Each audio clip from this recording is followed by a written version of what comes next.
देखा कि अगर हम किसी भी कैपिलरी को लिक्विड में ड्रॉप कर दें तो पानी का लेवल थोड़ा सा राइज हो जाता है। वो आज आप लोगों ने देख भी लिया। और कैपिलरी बहुत बड़ी नहीं होती, ये भी समझना। यहाँ पर बनाने के लिए आपको दिखाया गया ऐसा कि अगर इसमें कैपिलरीज को इंसर्ट कर दिया जाए तो जो पानी का लेवल रहता है वो थोड़ा सा ऐसा हाई राइज हो जाता है थोड़ा सा, ठीक है। और ये कितनी हाइट तक जाता है ये कल हम फॉर्मूला निकाल चुके थे। बोलो हाइट का फॉर्मूला। मान ली ये डेंसिटी है रो, सरफेस टेंशन है टी, तो फॉर्मूला क्या आता है? एच का formula 2t cos theta by R rho g, ये आता है इसका रेडियस। अब देखो, अब बड़ा लॉजिकल क्वेश्चन बनता है। तो हमने मान लिया, लेट अस सपोज कि ये हमारे पास 10 सेंटीमीटर की कैपिलरी है, ठीक है। 10 सेंटीमीटर की, मैं भूल गया था कि इसका नाम क्या है। 10 सेंटीमीटर की कैपिलरी है, डन। और हमने मान लो ऐसा कि 5 सेंटीमीटर इसको पानी के अंदर डिप करके रखा। कितना बच्चों? 5 सेंटीमीटर। तो कितनी बाहर है? 5। और जो पानी का लेवल आया ना बच्चों, इस वाले फॉर्मूले से मान लो 3 सेंटीमीटर आ गया। 5 सेंटीमीटर अंदर है और 3 सेंटीमीटर ये बाहर है। ये पानी का लेवल था, ठीक। तो टोटल कैपिलरी हमें कितनी चाहिए थी? 8 सेंटीमीटर की। अब मैंने क्या किया, मैंने ना 7 सेंटीमीटर कर दिया इसको, 7 सेंटीमीटर, हाँ कैपिलरी 3 सेंटीमीटर मैंने तोड़ दिया। Now what to do? अभी भी तरीका तो वही है। अब जो 7 सेंटीमीटर लिया मैंने वही सेम लिक्विड में इंसर्ट किया 5 सेंटीमीटर पानी के नीचे। तो बताओ क्या पानी अब इसमें से बाहर निकलेगा या नहीं निकलेगा? नहीं निकलेगा तो क्यों, और निकल जाएगा तो क्यों? सब वो आपने 7 सेंटीमीटर का कर दिया था भाई। देखो पहले 5 सेंटीमीटर, पहले 10 की दी, 3 ये 2, डन। तो 5 और 5 10, 5 का अंदर कर दिया, 3 इसमें 3 सेंटीमीटर तक पानी राइज कर लिया, डन। टोटल 8 हो गए जिसमें पानी है। मैंने 7 कर दिया इसी वाली को, हाँ इसी वाली को 7 कर दिया, ठीक है। ये दूसरी ले ली मैंने 7 सेंटीमीटर, उसको 5 के अंदर रखा। तो पानी कायदे से कितना ऊपर जाना चाहिए था? 2, अच्छा हाँ ठीक है, पानी 3 ऊपर जाना चाहिए था ना उसी लेवल पे। बट मैंने जब उसको 7 सेंटीमीटर पे करा तो पानी का लेवल, अब बाहर पानी फ्लो नहीं हुआ, ये पक्की बात है। हाँ क्यों नहीं हुआ वो बताओ मुझे। नहीं हुआ ये बता है क्यों हुआ ये। अच्छा, पहली बात तो ये पक्की बात है कि पानी बाहर नहीं निकलने वाला। क्यों नहीं निकलने वाला? वो ये वाला फॉर्मूला देखो। अगर हम लोग राइट हैंड साइड पे जाए, राइट हैंड साइड पे, हाँ, तो इसका वो वाला फॉर्मूला निकालो आप। H this is equals to 2t by r rho g। ये r क्या था बाबू? Radius of curvature of meniscus.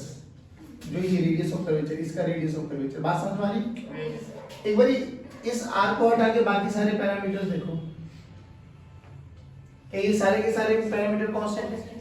तो मैं बोल सकता हूं h into r का प्रोडक्ट हमेशा क्या रहेगा? नहीं आया समझ में? h क्या है? हाइट, r क्या है? Radius of curvature. अच्छा अब एक बार बताओ, ये हाइट h थी और यहाँ पे जो रेडियस ऑफ कर्वेचर था उसका रेडियस हम लोगों ने r मान लिया। अब ये हाइट h डैश है बाबा, तो इसका रेडियस ऑफ कर्वेचर देखो, h into r का प्रोडक्ट हमेशा कांस्टेंट रहेगा। तो जो यहाँ पर h डैश हाइट आई है, अब नहीं न्यू हाइट जो मैंने ली है, जो तोड़ने के बाद ली है, तो जो ये मेनिस्कस होगा, क्या इसका रेडियस ऑफ कर्वेचर अभी भी r रहेगा? नहीं, क्योंकि h भी चेंज हो रहा है तो r को भी चेंज होना पड़ेगा, क्योंकि राइट हैंड साइड में जितने भी पैरामीटर्स हैं सारे के सारे कैसे हैं? कांस्टेंट। तो उनको कांस्टेंट रखने के लिए एक घट रहा है तो दूसरे को बढ़ना पड़ेगा, दूसरा बढ़ रहा है तो पहले को घटना पड़ेगा। इसके अलावा और कोई विकल्प नहीं है। तो चलो, यानी मैं कह सकता हूं h डैश और r डैश इनको भी हमेशा क्या रहना पड़ेगा? दोनों इक्वेशन को इक्वेट करो तो h into r must be equals to h dash r dash। तो h by h dash must be equals to r dash by। सोच के देख, इसका न्यूमरेटर, और ये तो पक्की बात है, ये h इस h dash बड़ा है, h is greater than, तो न्यूमरेटर बड़ा है तो यहाँ पर भी न्यूमरेटर को बड़ा होना पड़ेगा, तभी जाके वो इक्वेट हो सकती है। नहीं है ऐसा, पक्की बात है। देखो तो r dash should be greater than r। तो जो ये मेनिस्कस है ना बाबा, अब r डैश याद करो, radius of curvature is directly proportional to 1 by curveness. ये कर्व ज्यादा है जैसे जैसे ये फ्लैटन होता चला जाएगा, रेडियस ऑफ कर्वेचर उतना ही बढ़ता चला जाता है। एक कर्व है, अच्छा तो इसका छोटा सा सर्कल बनेगा, हाँ ये इनफाइनाइट की तरफ जाता जा रहा है, हाँ स्ट्रेट लाइन इनफाइनाइट तो रेडियस radius ऑफ कर्वेचर है ना। तो बेसिकली वो क्या करेगा, वो अपने आप के रेडियस को फ्लैटन करता चला जाएगा। नहीं आया, बट पानी को बाहर निकलने नहीं देता। ये रीजन समझ में आया?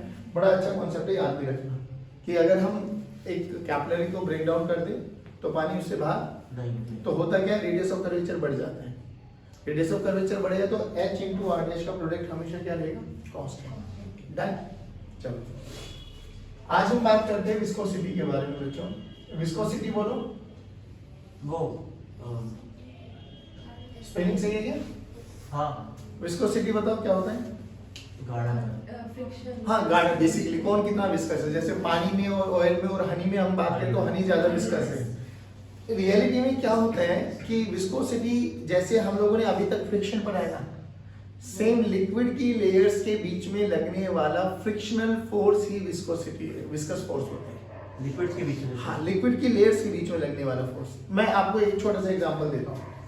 देख, आप लोगों ने कभी कभार ऐसा देखा होगा, जब सुबह सुबह नहाते हैं हम लोग, आजकल तो नहाने का टाइम है नहीं, बट जब 2-4 महीने पहले गर्मी थी, जब नहाते थे हम लोग, है ना, दिन में 2-2 3-3 बार, तो हम टब वगैरह भर लेते हैं। मान लो टब में नहा रहे हैं अपन लोग, ठीक, टब के ऊपर पानी और धीरे धीरे टब के नीचे भी पानी, है ना। जहां टब का बिल्कुल बेस पे पानी लगा हुआ है ना, उसको हम जैसे रिवर में रिवर बेड बोल देते हैं उसको, है ना। रिवर बेड, रिवर बेड का मतलब एक पानी बिल्कुल रिवर की सतह तक चिपका हुआ है, फिर धीरे धीरे पानी का लेवल ऊपर है। सोच के देख, ऐसा फील कर, तूने यहाँ कंटेनर में मान लो पानी भरा हुआ है, ठीक, इसको रिवर बेड बोल देते हैं। मान लो कंटेनर बेड बोल दो, रिवर बेड बोल दो, रिवर है तो कंटेनर है तो कंटेनर, बीकर है तो बीकर बेड बोल दो। इसके ऊपर ये वाला पानी देखो, ये वाला पानी, फिर थ्रू आउट पानी होगा। अब नॉर्मली हम क्या कर लेते, कई बार ऐसे नहीं करते, पानी में ऐसे हाथ मारते हैं, तो जो पानी में ऐसे हाथ मार दो तो क्या देखते हो आप लोग, जो ऊपर वाला पानी है ना वही चल पाता है, बस वही डिस्टर्ब होता है। इसको पता भी नहीं होगा ऊपर का हलचल मची है। क्यों? ऐसा रीजन समझ में आया? क्योंकि इनके बीच में मान लो ये बहुत सारी लेयर्स है, ऐसे बहुत सारी लेयर्स है। अब मैं तुम्हें ना नॉर्मली तरीका बताता हूँ। फ्रिक्शन का फॉर्मूला बोलो, क्या होता है? म्यू इनटू एन, और एन क्या होता है? Normal reaction, normal reaction m into g. Perfect perfect perfect. मुझे बस इतना बता, अगर मैं यहाँ पे पॉइंट ए मानूं, यहाँ पे पॉइंट बी मानूं और यहाँ पे पॉइंट सी मानूं, टेल मी वन थिंग, कहाँ पर ज्यादा वेट नॉर्मल पैदा होने वाला है? कहाँ पे ज्यादा नॉर्मल लगेगा? ए पे, बी पे, सी पे। ए पे तो कौन लगाएगा नॉर्मल? ऊपर वाला, ये वाला लिक्विड नहीं आया बाबू। बी पे कौन लगाएगा? ये वाला। और सी पे सारा का सारा।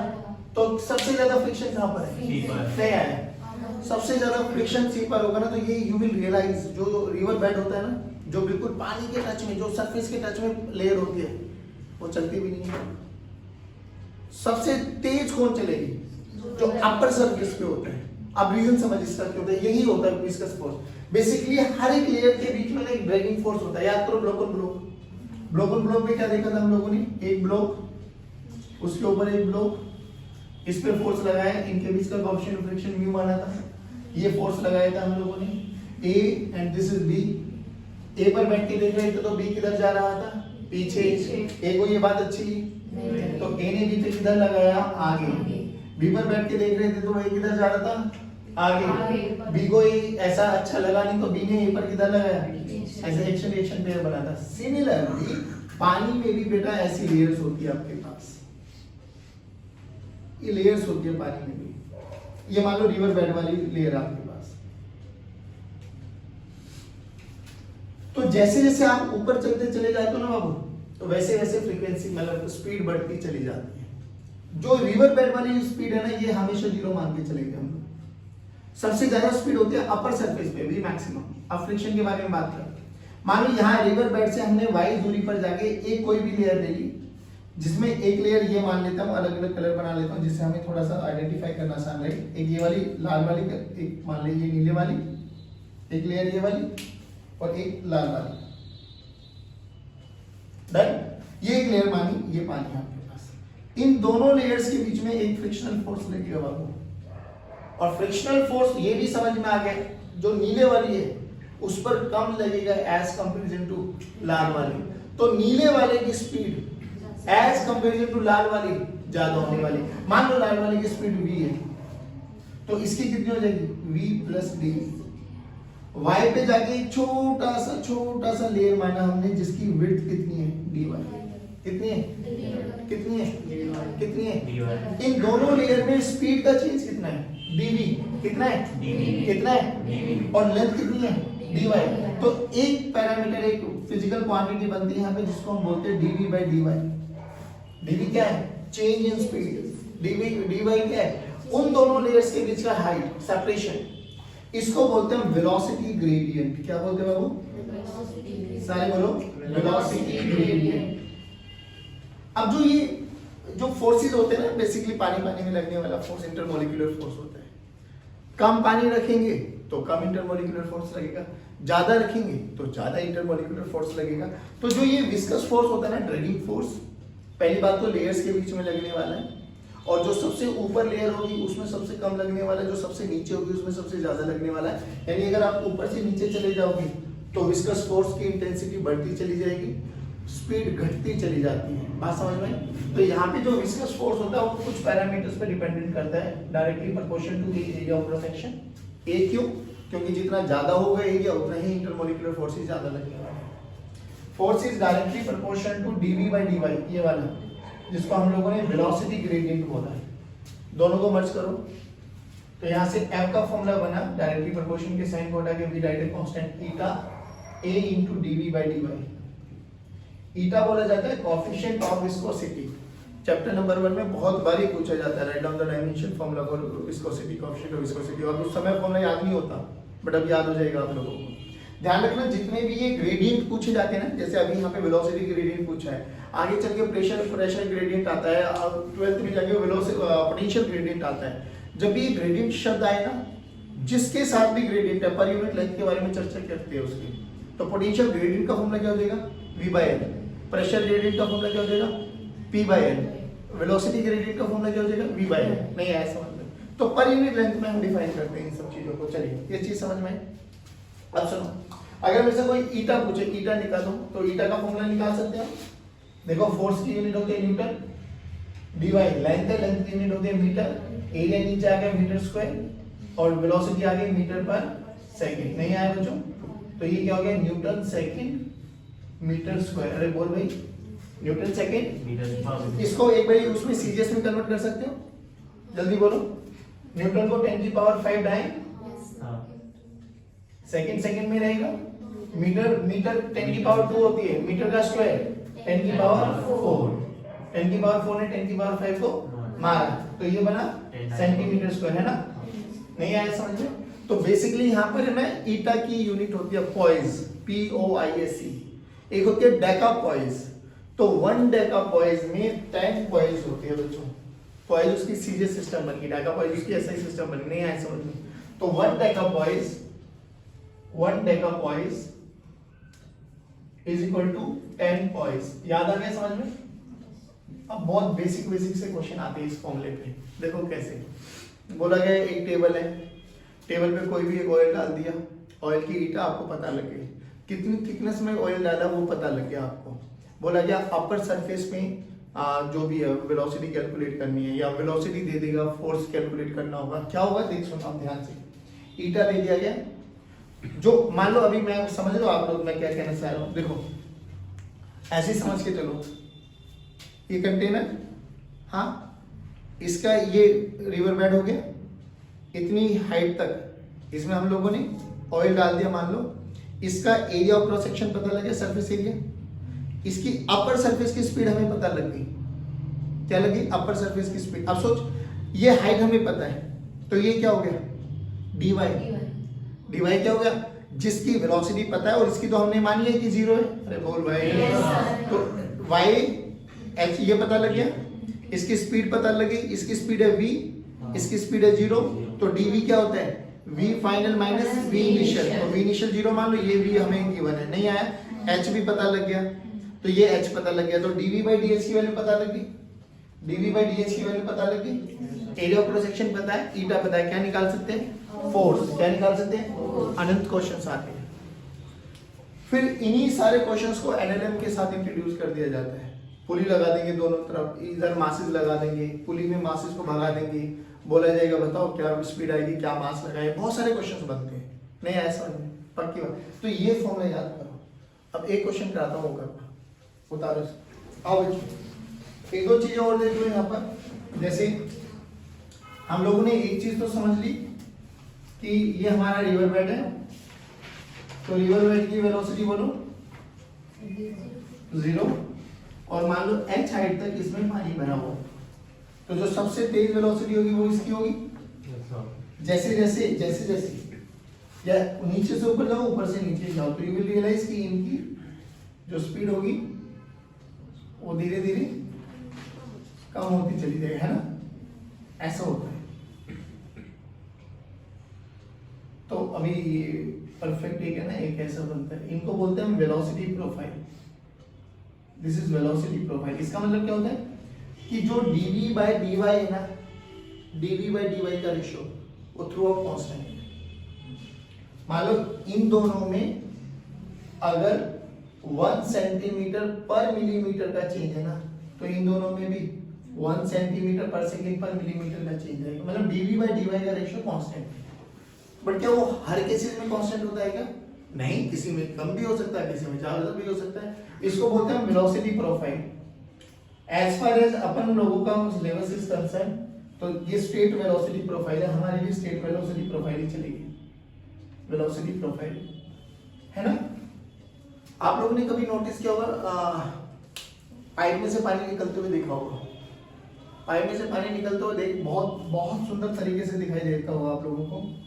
ये पाइप है, आउटर सरफेस, तो सोच इसके पास वाली वेलोसिटी नेग्लिजिबल, इधर वाली भी जैसे जैसे ऊपर चलेंगे स्पीड बढ़ेगी, जैसे जैसे यहाँ से भी चलेंगे स्पीड बढ़ेगी। अरे ये सरफेस है बे, तो यहाँ पे वेलोसिटी अप्रोक्सीमेटली 0, यहाँ पे भी स्पीड अप्रोक्सीमेटली 0। थ्रू आउट 0 थोड़ी ना रहेगी, पानी निकलेगा नहीं क्या? मैं नहीं निकल रहा, ऐसा होता है कभी?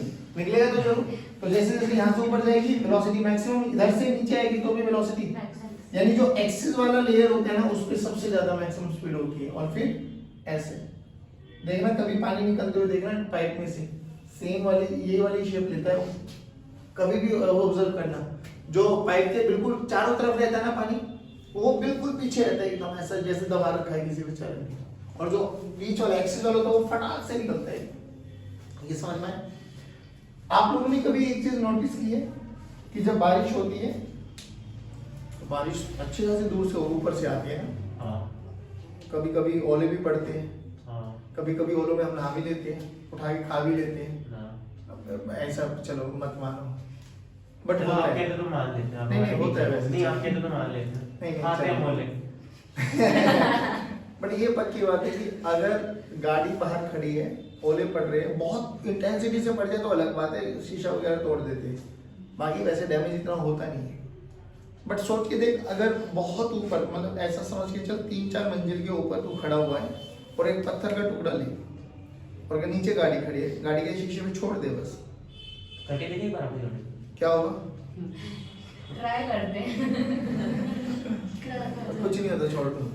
अच्छा पढ़ाने का फायदा ही नहीं है कुछ। अरे नहीं, गाड़ी पे बात ले आए हुए, होता है कुछ तो होता है। आएगा ना, आता है। पर सर ये हम तो 3-4 बिल्डिंग की बात करें, यानी करीबन करीबन 8 से 10 मीटर, बारिश तो बहुत ऊपर से आती है। बारिश में ऐसा थोड़ी ना नहाते नहाते ऐसे न्यूज आती है, बारिश में नहाते नहाते कई लोगों की सर फटे, ऐसी न्यूज सुनी कभी ऐसे कि बारिश में नहाते नहाते कई लोग बर्बाद हो गए, घर तबाह हो गए, गड्ढे पड़ गए हैं जमीन में, लोगों के घर जमीन में धंस गए। कभी नहीं पड़े ना ऐसे, और नहीं पढ़ते भी नहीं, ऐसा सुने कभी नहीं। ऐसा क्यों नहीं होता सर? फायदा तो ये कहता कि ग्रेविटी के अंडर पड़ रहा है तो उसकी स्पीड लगातार बढ़नी चाहिए। या तो एक ड्रैगिंग फोर्स होता है K/V, काइनेमेटिक्स में पढ़ाया था। K/V हमेशा वेलोसिटी के अपोजिट में लगता है, तो mg डाउनवर्ड डायरेक्शन में उसको ग्रेविटी खींच रहा होता है और kv उसको रिटार्ड कर रहा होता है। तो होता क्या है, और देख mv जो kv होता है वो वेलोसिटी के डायरेक्टली प्रोपोर्शनल है। तो होगा क्या, mg के कारण वेलोसिटी बढ़ेगी, और जैसे जैसे वेलोसिटी बढ़ेगी kv वाला फैक्टर भी पीछे की तरफ उसको रिटार्ड करेगा।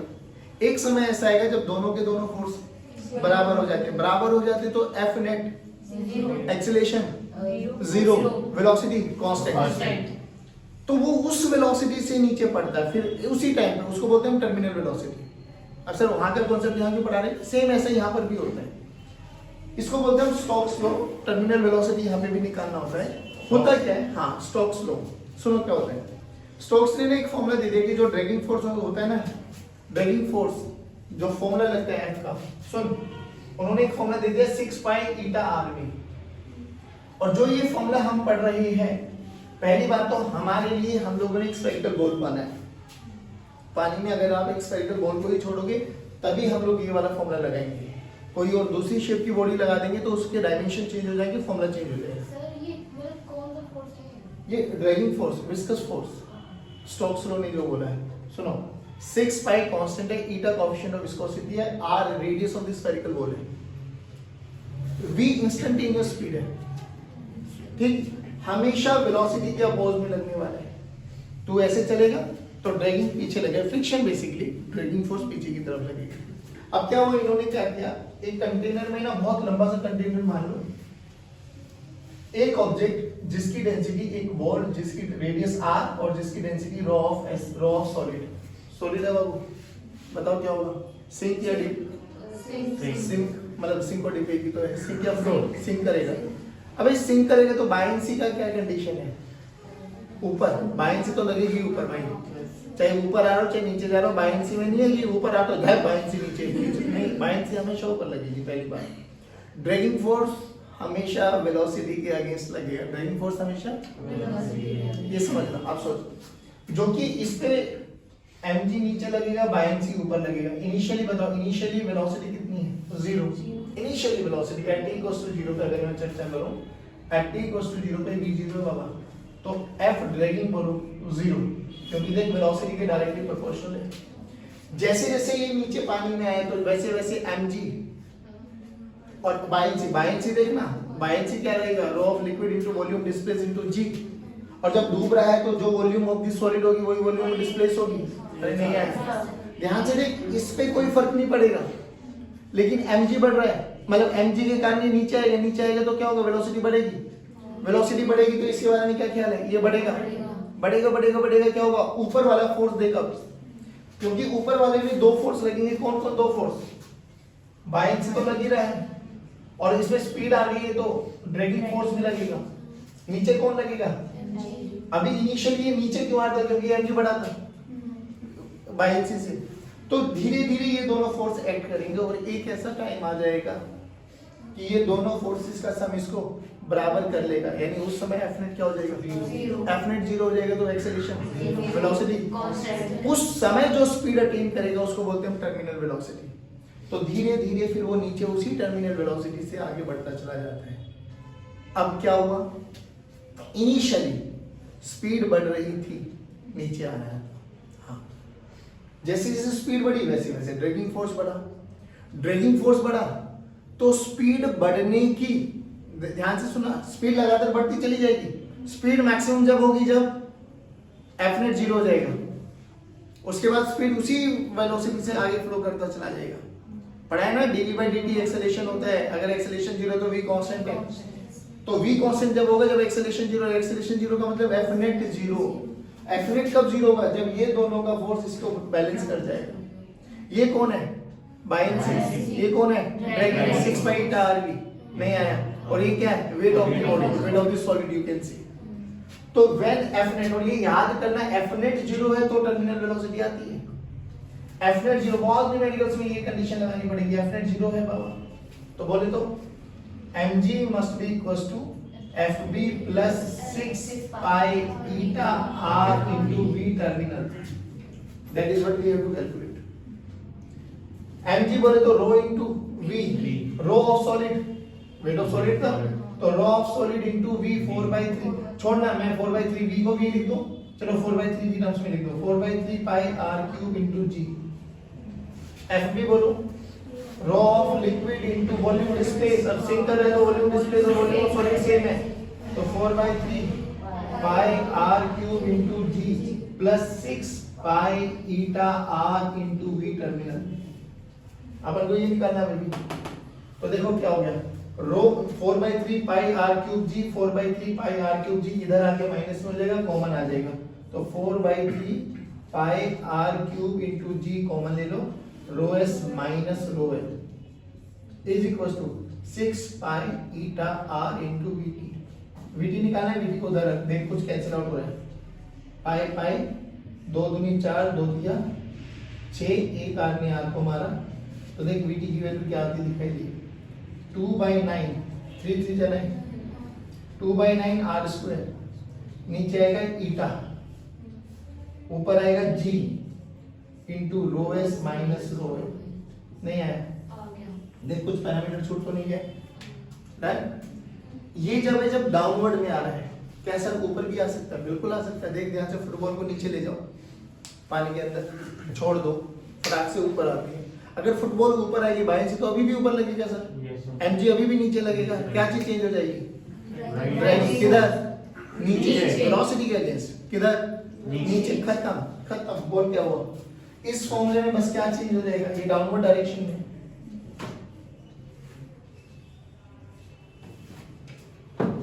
तो अगर ऊपर आ रही है तो अपवर्ड डायरेक्शन में आ रही है, तो क्या चीज चेंज हो जाएगा? वैसे फोर्स की इक्वेशन बता दो, mg plus 6 pi eta r भी नहीं आया, is equal to by NC. हाँ बे, बस अब इसमें क्या चीज चेंज हो जाएगा बाबा, देख ध्यान से, जो ये फॉर्मूला है ना बिल्कुल सेम रहेगा, 2r square by 9 eta g into rho L minus rho S हो जाएगा। बस इनको याद रख लेना। ऊपर आ रहा है तो लिक्विड की डेंसिटी ज्यादा होगी, मतलब बेसिकली जो वॉल्यूम जो बायनेंसी होगा वो ज्यादा होगा, नहीं आया, और नीचे जा रहा हो तो जो सॉलिड की डेंसिटी होगी वो ज्यादा होगा। ठीक है बच्चों, चलिए जय हिंद।